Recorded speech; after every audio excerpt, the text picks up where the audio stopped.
أخي المسلم، احرص على نشر هذه المادة، فالدال على الخير كفاعله. يا أيها الذين آمنوا إن تنصروا الله ينصركم ويثبت أقدامكم. Allah est celui que rien ne fatigue et que rien n'éprouve. N'est-ce pas lui qui a créé les cieux et la terre sans éprouver nulle fatigue? N'est-ce pas lui qui gère toutes choses?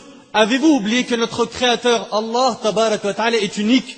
Allah azza wa jalla a dit dans sourate al-Ikhlas, la sourate 112, قل هو الله أحد الله الصمد لم يلد ولم يولد ولم يكن له كفوا أحد. Dis, il est Allah l'unique, le seul à être imploré pour ce que nous désirons.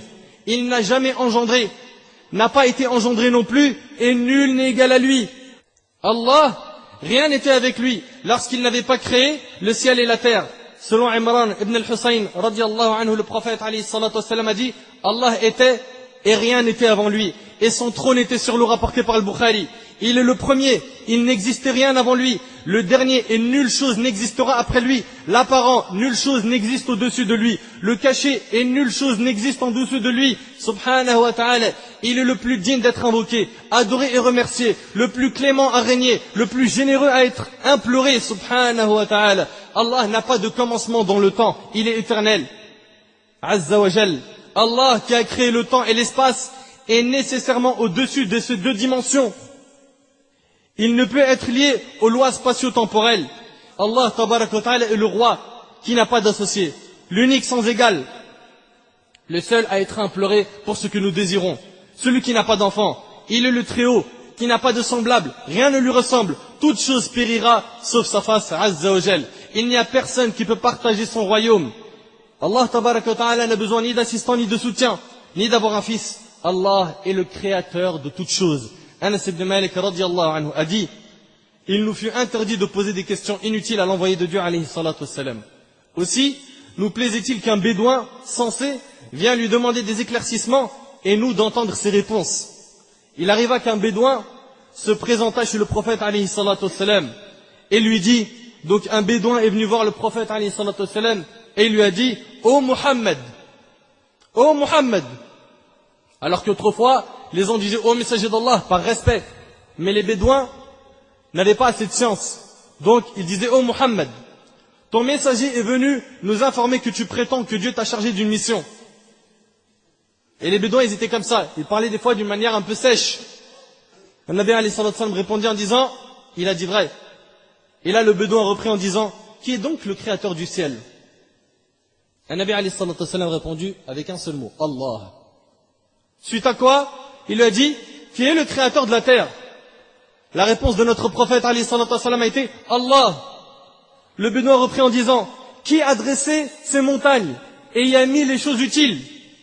An-Nabi alayhi salatu wassalam a répondu, Allah. Alors, dit le bédouin, par le créateur du ciel et de la terre qui a dressé ces montagnes, est-ce Dieu qui t'a envoyé? Oui, répondit le prophète alayhi salatu wassalam, et le hadith est rapporté par l'imam Muslim. Ce qui est marquant dans le hadith, c'est que le prophète alayhi salatu wassalam répondait aux questions avec un seul mot, Allah. Car ce mot qui est Allah est un argument pour toutes ces questions.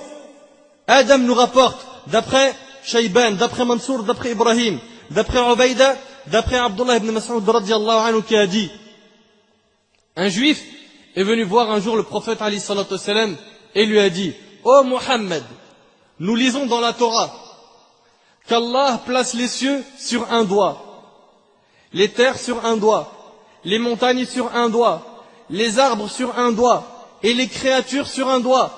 Puis dira en les secouant, je suis le roi, je suis le roi. Le messager d'Allah alayhi salatu wassalam a alors ri jusqu'à l'apparition de ses molaires en approuvant les propos de ce savant juif.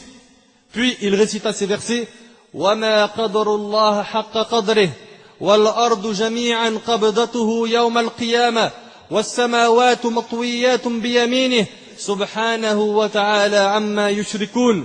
Allah tabaraka wa ta'ala dit, ils n'ont pas estimé Allah comme il devrait l'être. Et ce message s'adresse à l'humanité.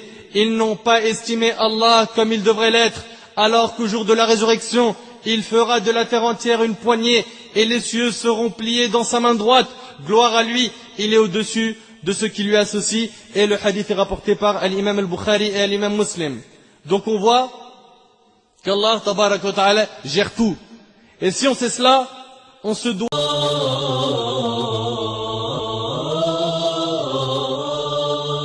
أخي المسلم، احرص على نشر هذه المادة، فالدال على الخير كفاعله. يا أيها الذين آمنوا إن تنصروا الله ينصركم ويثبت أقدامكم.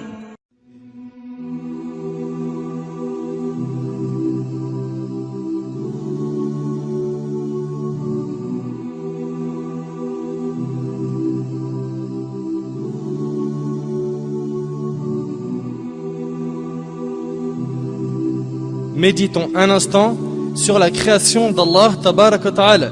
Mon frère, ma sœur, imagine qu'un jour tu te retrouves face à un tableau magnifique.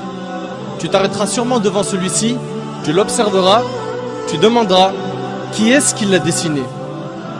C'est sûr et certain, tu vas te dire qui est-ce qui l'a dessiné, ce magnifique tableau, et tu t'en souviendras longtemps.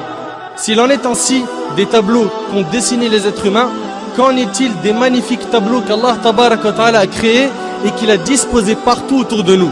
Pourquoi ne pas s'arrêter et méditer sur ces impressionnants tableaux qu'Allah tabaraka wa ta'ala a créés?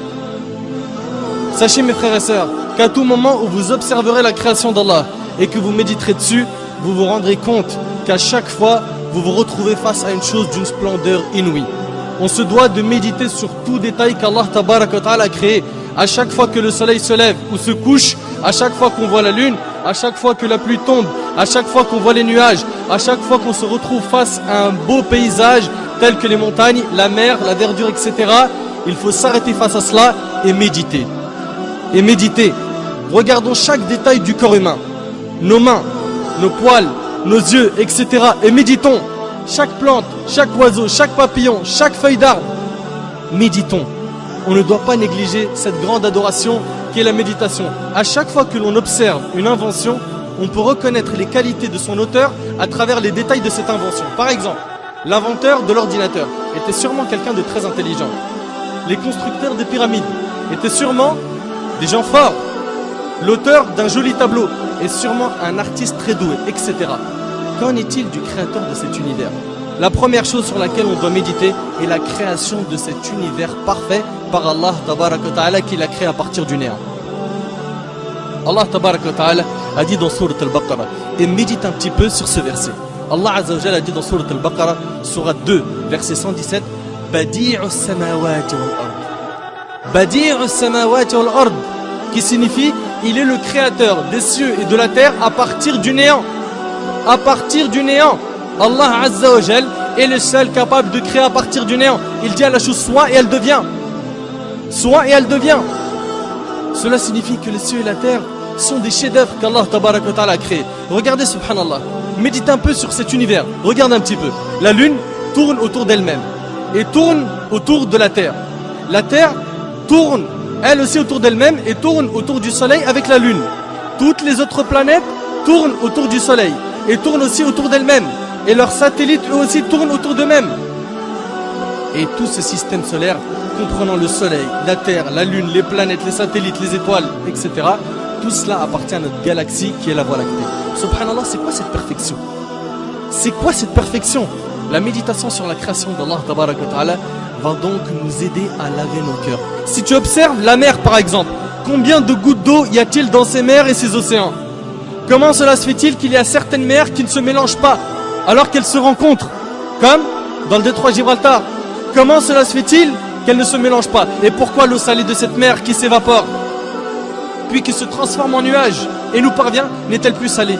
L'eau de la pluie, subhanallah, ça part d'une eau salée et ensuite c'est de l'eau qui n'est plus salée. D'autre part, saviez-vous que si ces mers étaient stagnantes, elles auraient pourri? Tout cela prouve une chose, c'est qu'Allah Azza wa Jal a tout organisé à la perfection. Et puis dans la mer, regardez la variété et l'énorme nombre de créatures sous-marines. Médite un petit peu sur les poissons. Regarde, subhanallah, leur couleur. Regarde un petit peu comment ils sont, leur taille, leurs yeux, leur mode de vie.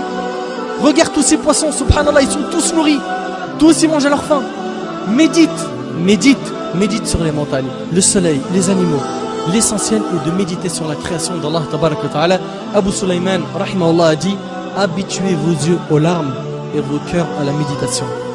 Habituez vos yeux aux larmes et vos cœurs à la méditation. Mes frères et sœurs, je sais que cette adoration était ignorée par un grand nombre parmi nous. Faisons-la revivre afin d'améliorer notre relation avec Allah tabaraka wa ta'ala. Et je termine en demandant à Allah azza wa jal de faire de nous des pieux qui réfléchissent et qui méditent sur la création d'Allah azza wa jal. هذا ما أعلم والله عز وجل أعلى وأعلم. سبحانك اللهم وبحمدك أشهد أن لا إله إلا أنت أستغفرك وأتوب إليك وبارك الله فيكم وجزاكم الله خير والسلام عليكم ورحمة الله وبركاته.